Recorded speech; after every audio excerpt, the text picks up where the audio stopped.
Amis, à 18h38, on a posé la question. On a un sondage qu'on va vous livrer. On va vous sortir maintenant un sondage CSA pour CNews Europe 1, le journal du dimanche. On vous a posé la question, faites-vous confiance à François Bayrou en tant que Premier ministre? La réponse est 61% non, 38% oui. Alors, Réaction. quels étaient les chiffres pour Michel Barnier? Est-ce que vous Non, mais j'ai pas le souvenir du même sondage.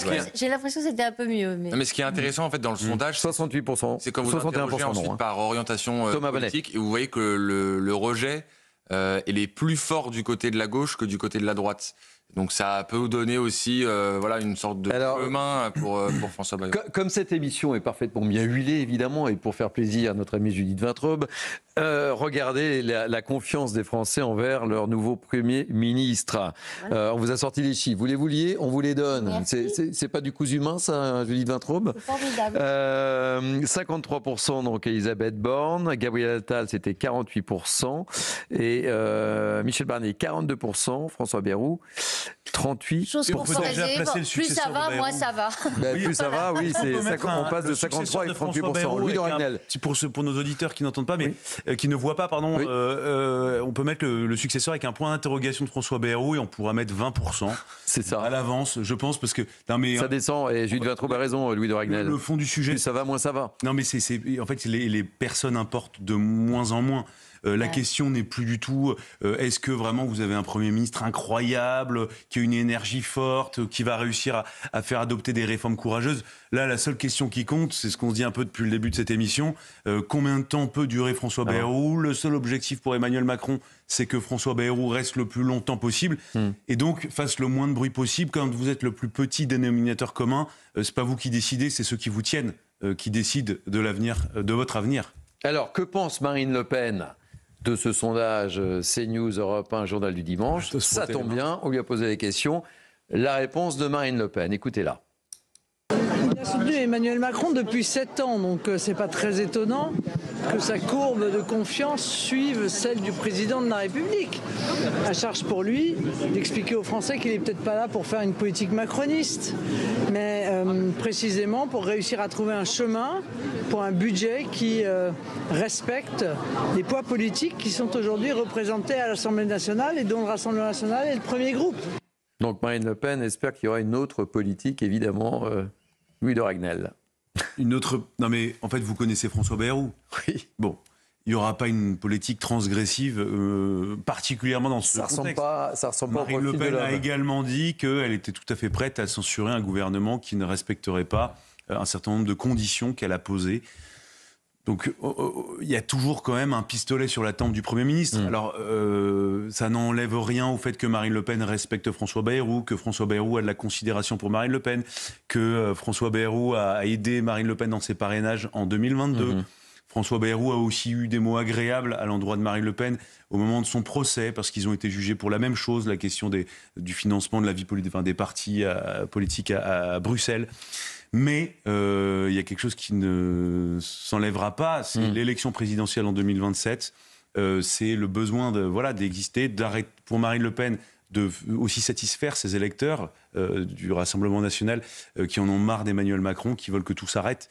Voilà, c'est aussi tout ça qui rentre dans l'équation. Et quand Marine Le Pen dit François Bayrou n'a pas été nommé pour appliquer la politique d'Emmanuel Macron, c'est pas une interprétation, c'est presque un avertissement. Oui, en fait, c'est ça. En le disant, c'est ce qu'elle souhaite justement que François Bayrou fasse. Elle lui dit d'une certaine manière, voilà, il y a une forme de bienveillance. Pour le moment, wait and see, mais attention quand même à ne pas aller vraiment dans la même direction absolument que celle d'Emmanuel Macron. Oui, mais Thomas, le mode de nomination de François Bayrou, justement, est intéressant de ce point de vue-là, puisqu'il a forcé la main d'Emmanuel Macron.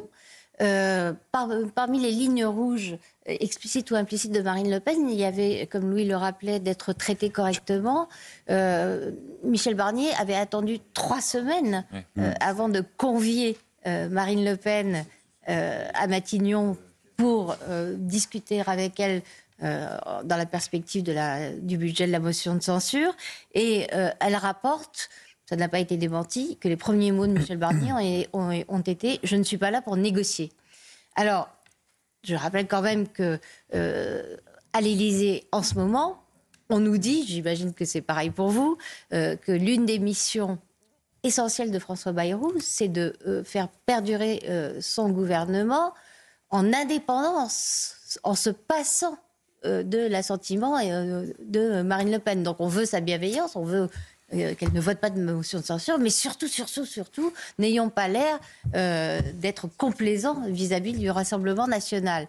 Alors, justement, parce qu'il a été nommé malgré, en forçant la main d'Emmanuel Macron, quelle marge de manœuvre va s'autoriser François Bayrou? Est-ce qu'il va aller plus loin?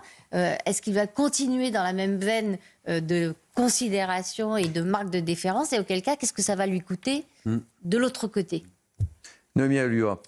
Oui, alors je regardais ce sondage-là qui montre à quel point les Français sont méfiants vis-à-vis de François Bayrou. Mais c'est vrai ils ont été échaudés, c'est moins qu'on puisse dire. Qui montre que beaucoup plus largement, les Français sont méfiants vis-à-vis de la classe politique en général et aussi vis-à-vis du président de la République qui n'a jamais été aussi impopulaire dans les sondages. Donc il y a une méfiance plus large, si vous voulez, que cette question-là de cette nomination. C'est vraiment le rejet de cette classe politique. Et ce qui est bien, c'est que vous avez vu dans le discours qui a été celui de François Bayrou, il l'a expliqué. D'ailleurs, on a entendu ensemble ce qu'il expliquait sur presque ce qu'on appelle le populisme aujourd'hui, c'est-à-dire un peuple qui se déconnecte peu à peu de sa classe politique. Peut-être que certains d'entre eux vont finir par se poser les bonnes questions, c'est-à-dire comment est-ce qu'on en est arrivé là? Et effectivement, il y a trop de mensonges qui ont été prononcés. J'en ai deux en tête. Lorsque Emmanuel Macron explique qu'il va exécuter 100% des OQTF, on sait ce qu'il en est des années plus tard. Voilà encore une promesse qui a été envoyée dans le vide et qui n'a jamais été respectée, puisqu'aujourd'hui on est à moins de 10%. Lorsque Bruno Le Maire, ministre de l'économie à l'époque, pendant le Covid, nous explique qu'il a sauvé l'économie et on apprend quelques années plus tard qu'on est au bord du gouffre, ce sont tous ces petits mensonges, toutes ces petites omissions qui font qu'aujourd'hui vous avez un peuple qui est de plus en plus déconnecté de sa classe politique et qui est de plus en plus méfiant vis-à-vis de son incarnation aujourd'hui au pouvoir. Effectivement, cela va faire partie des grands enjeux du futur gouvernement. Nathan Dever, vous souhaitez réagir à ce sondage qui veut dire beaucoup quand même, hein? Oui, mais je pense qu'il ne veut pas dire beaucoup du tout sur François Bayrou. Ça nous dit, enfin, vous pouvez, à mon avis, remplacer le nom de François Bayrou par le nom de Monsieur Lecornu, par le nom de Nathan Monsieur Dever, Cazeneuve, par exemple. par le nom, oui, vraiment, mais n'importe qui. Un peu plus, vous. Non, moi je que les gens vous aiment bien. Oui, il est populaire, Mais on m'arrête dans la rue, mais Bruno Retailleau, c'est Nathan Dever. Ouais, Nathan Dever, oui, j'ai même.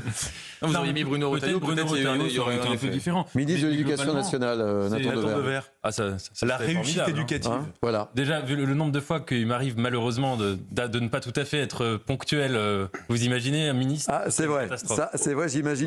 Voilà. Il y en a d'autres, vos collègues. Ils ratent des avions, vous inquiétez pas. Non, mais en tout cas, je crois que c'est un sondage sur la confiance vis-à-vis de la situation politique globale, que en effet, elle est extrêmement basse, et elle est basse pour deux raisons. La première, c'est que les Français, on peut plus dire les Français.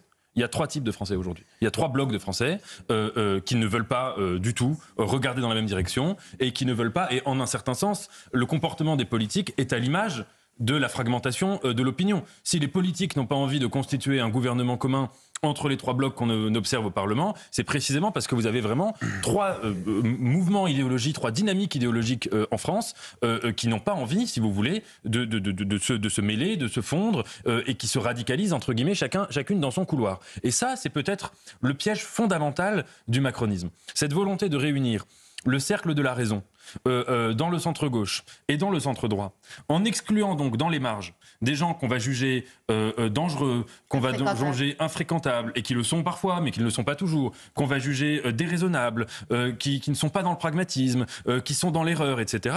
Le problème, quand on fait ça, c'est qu'au début, en 2017, ça fait un couloir immense, on a multiplié la donne par deux. Mais après, on s'enferme dans une situation où on est assiégé, et où on voit le camembert se réduire progressivement, les extrêmes qui rognent, qui se radicalisent de fait, parce qu'en gros, le LFI, jadis, c'était juste la branche radicale du Parti socialiste. Et donc c'était des gens avec qui, c'était facile, si vous voulez, d'avoir une forme de prise sur la voie qui était celle-ci. Pour le Rassemblement national, c'est un peu différent. Mais en tout cas, je crois qu'aujourd'hui, c'est ça le problème du bloc central. Il y a un problème vraiment politicien d'incarnation, entre M. Attal, entre M. Philippe, entre M. Bayrou. Enfin, on a 1001 visages possibles pour la prochaine présidentielle. Mais il y a un problème surtout de méthode. Est-ce qu'ils veulent incarner, si vous voulez, avoir le monopole de la rationalité? Et je crois qu'il y a un moment où les Français diront ça suffit, ce monopole de la rationalité. On est en démocratie. Et dans la démocratie, il y a une pulsion qui est normale, qui est le désir d'alternance. Après 5 ans de Sarkozy, on veut 5 ans de Hollande. Après 5 ans de Hollande, on veut 5 ans de Macron. Mais si on a, si vous voulez, 15 ans de succession dans un seul et même couloir, évidemment qu'à un moment, l'alternance peut prendre des formes différentes. Et alors, je redonne ce sondage, notamment pour les auditeurs d'Europe 1 qui nous écoutent. Faites-vous confiance à François Bayrou en tant que Premier ministre? 61% non, 38% oui. J'aimerais qu'on évoque également un certain nombre de réactions, notamment, vous savez, on a donné un certain nombre de noms. Il y avait des candidats où des noms ont été donnés pour être à Matignon. Alors, quelles ont été les réactions de ces candidats? On va commencer par, et puis vous me direz ce que vous en pensez, et les uns et les autres. Moi, j'ai trouvé personnellement que j'étais relativement élégant à l'adresse de M. Bayrou. Bernard Cazeneuve. Alors, on va commencer par Bernard Cazeneuve. Je ne sais pas si vous avez vu sa communication. J'adresse à François Bayrou. Je fais attention, parce que Judith Vintraud va me ronder. Tous mes vœux de réussite dans ses nouvelles fonctions et exprime pour notre pays des souhaits de redressement et de sursaut. Élégant. Bien sûr. Très bien, pas de commentaires. Sobre, là aussi. Sobre. Le mot, ce soir, dans Maître mot de punchline, c'est sobre. Roland Lescure, dont on a beaucoup parlé à un moment donné. Enfin, ça a été un peu le candidat de dernière minute. Dernière minute, hein. Ça a été, voilà. Félicitations à Monsieur Bayrou, Monsieur le Premier ministre. Il est l'homme de la situation dans un moment où le pays a plus que jamais besoin de courage et de dialogue. Il a tout mon soutien. Il saura faire travailler ensemble les hommes et les femmes de bonne volonté. Tour d'horizon. Élégant. Ouais. Élégant. Sobre. Élégant. Ouais, changer de vocabulaire quand même. Un buzzer, c'est vrai. Ouais, Louis de Ragnel. Bon, élégant et sobre. On progresse. Les femmes et les hommes de bonne volonté, peut-être que Roland Lescure en fait partie. Il candidate peut-être d'une certaine manière aussi. Et donc, à un il s'autoflatte à l'avance. Peut-être. Vous entendez on continue avec Sébastien Lecornu, Sabrina Slimani qui est à mes côtés au cours de cette émission. Oui, Sébastien Lecornu. Félicitations à François Bayrou pour son nomination comme Premier ministre. Remerciements à Michel Barnier d'avoir œuvré avec sincérité et dignité à la tête du gouvernement. Arrêtez de me sortir sobre, Nathan Devers. Honnêtement, c'est plutôt... Louis de Ragnel. Je reprends le même mot qu'avant. Non, c'est plutôt élégant. Il devait être Premier ministre ce matin. Ouais. Il a toutes les raisons d'être un petit peu amer. Et donc, je trouve ça très élégant. La question aussi d'ailleurs de savoir s'il va rester à son poste, parce que c'est quand même un poste stratégique c'est un de poste ministre important des Armées. On sait que c'est le protégé aussi du chef de l'État. Donc voilà, on sera aussi attentif sur son avenir personnel à Sébastien Lecornu. Allez, je crois, Sabrina, qu'on a une autre réaction. Catherine Vautrin. Vous voulez Catherine Vautrin? Eh bien, je vous donne Catherine Vautrin. Félicitations à François Bayrou pour sa nomination comme Premier ministre. Tous mes remerciements à Michel Barnier pour son engagement au service de notre pays. Trouvez-moi autre chose. Noémie Olliouard, je suis désespéré avec lui de Ragnel. Sobre et élégant. Ce sont des formules concis. un peu banales. Hein, Voilà. Dictionnaire des synonymes, allons-y. Oui. Allons-y. Sans fioriture. Répéter à l'infini, c'est un peu banal. Voilà, Banal. Bon, Judith Vintraud. Non, je vois pas. Pardon, je vois pas. La différence, c'est entre ceux qui se contentent de féliciter François Bayrou et ceux qui ont une pensée pour Michel Barnier. C'est plus humain. Bon, concrètement, le rendez-vous important, Thomas Bonnet. Bruno Retailleau. C'est à quelle heure? Ce sera a priori en début de soirée. On n'a pas encore l'horaire précis. En tout cas, je n'ai pas à ma possession l'horaire précis de cet entretien, mais c'est évidemment un entretien très important pour François Bayrou. Et d'ailleurs, ça en dit long le fait que ce soit la première personnalité politique de premier plan qu'il va rencontrer. Ça veut dire aussi, et là encore dans l'interprétation du moindre signe, mais le fait qu'il rencontre Bruno Retailleau aussi et en premier, ça nous donne quand même une orientation aussi de ce que veut faire François Bayrou. Ce que l'on sait aussi, c'est que Bruno Retailleau, il a plutôt envie de rester au ministère de l'Intérieur, mais pas pour faire n'importe quoi. Il veut des garanties de la part du Premier ministre. Donc c'est de ça dont il va être question. Aussi sans doute peut-être de la composition du reste du gouvernement. Bruno Retailleau est quelqu'un qui compte aujourd'hui sur l'échiquier politique. Et puis, vous en parliez tout à l'heure, il y a toute la situation entre Bruno Retailleau et Laurent Wauquiez. Ça peut là aussi créer des dissensions. Donc on sera très attentif à ce qui ressortira de cet entretien ce soir.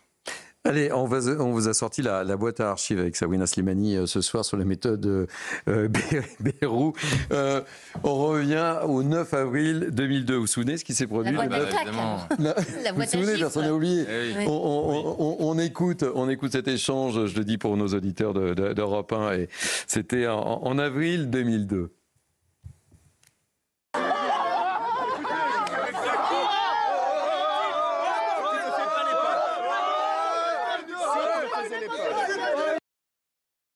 voit, je le dis pour nos auditeurs, François Bayrou qui donne une gifle à un gamin qui essayait de lui faire les poches. Une image qui a marqué, Thomas Bonnet. Célèbre. Je pense qu'encore aujourd'hui, quand vous pensez à François Bayrou, vous pensez notamment à cette image. Vous pensez aussi peut-être à certaines caricatures qu'il y avait dans les médias à l'époque, mais c'est une image qui est restée évidemment dans les esprits.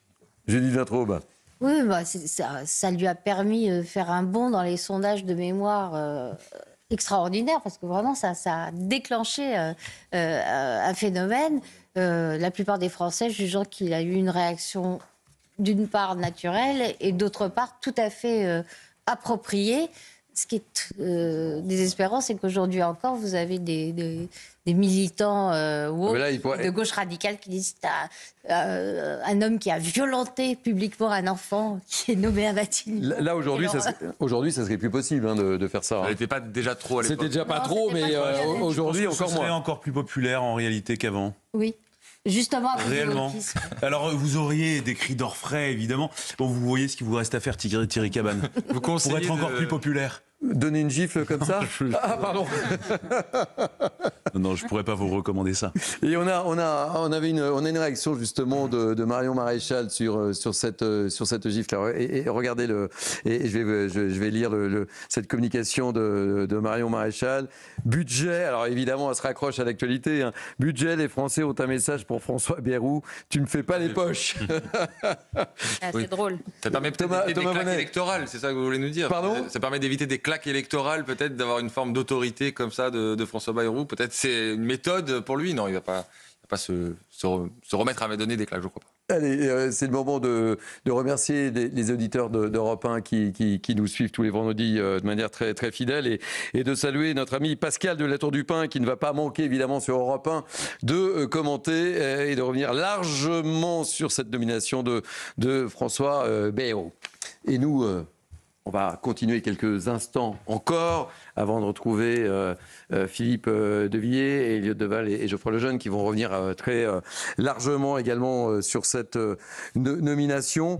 De quoi pourrais-je éventuellement vous parler sur le 49.3 également. C'est intéressant puisque ça a été longuement évoqué. Est-ce qu'on a le son de François Bayrou sur le 49.3, Sabrina, où il se déclarait opposé? C'était le 9 septembre 2006. Il se déclarait opposé au 49.3, Thomas Bonnet. Et c'est un élément important dans ce qui va se passer. Il s'est déclaré pour. Oui, c'est pas une opposition de principe. Mais... Parce qu'il a toujours considéré que le 49.3 était une arme démocratique constitutionnelle et il ne voyait pas pourquoi il fallait se priver. Alors peut-être que sur un 49.3... Oui, sur un 49.3 à l'époque, il était peut-être gêné à l'idée que le gouvernement l'utilise. Mais par principe, voilà, il dit que c'est une arme démocratique et qui est à la disposition du gouvernement. Il n'y voyait pas de problème. Et je pense que les discussions à venir vont être un peu tendues sur ce sujet, parce que je ne vois pas François Bayrou, compte tenu de ses déclarations passées, dire « Ah ok, j'arrête, je mets de côté 49.3 ». Et de ce point de vue-là, il a tout à fait raison. Un Premier ministre qui dit « Je n'utilise plus 49.3 », il obère totalement, il stoppe totalement ses capacités à gouverner. En revanche, il y a un sujet dont on n'a pas encore parlé, je crois, et qui sera là aussi primordial, c'est le sujet de la proportionnelle, parce que c'est le sujet que porte François Bayrou depuis très très longtemps. Et c'est un sujet qui fait consensus aujourd'hui pour le Rassemblement national, pour le Parti socialiste. Donc ça peut déjà, au moment de trouver des textes où il peut avoir des majorités, François Bayrou peut peut-être déjà commencer à avancer sur ce sujet-là. Ça lui permettra d'obtenir un gain politique éventuel. Donc c'est, à mon avis, l'un des premiers chantiers auxquels il va s'atteler. Après, on peut discuter de l'intérêt de la proportionnelle, est-ce que c'est bénéfique pour les différents partis. Il se trouve aujourd'hui que sur l'échiquier politique, vous avez le Rassemblement national, une partie du bloc central et le Parti socialiste qui sont pour, et ça vous donne donc quand même une base assez solide. Ou une monnaie d'échange. Une monnaie d'échange en plus. C'est une question de vocabulaire. Noémie, un dernier mot avant de retrouver Adrien Spiteri depuis Matignon.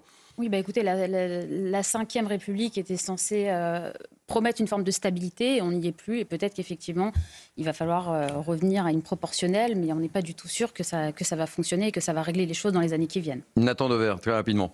Et je crois aussi que la mission aujourd'hui d'un Premier ministre, par-delà tous les dossiers, les budgets, etc., c'est d'essayer de répondre à la crise de la représentation politique qui est en train de naître, à l'exacerbation, à la polarisation du débat, à la radicalisation et au fait que la parole politique est de plus en plus superficielle. Moi, j'ai trouvé ça pas mal qu'un Premier ministre dise il y en a assez de cette parole politique qui est vaine, qui est artificielle, qui est superficielle, avec des éléments de langage, avec un marketing facile. Remettre, si vous voulez, quelque chose qui est central et qu'on a un peu vu disparaître parfois ces dernières années, de la culture à la tête de l'État, de la hauteur de vue et de l'esprit historique. Et de la culture de compromis. Merci les amis de m'avoir accompagné pour cette émission spéciale.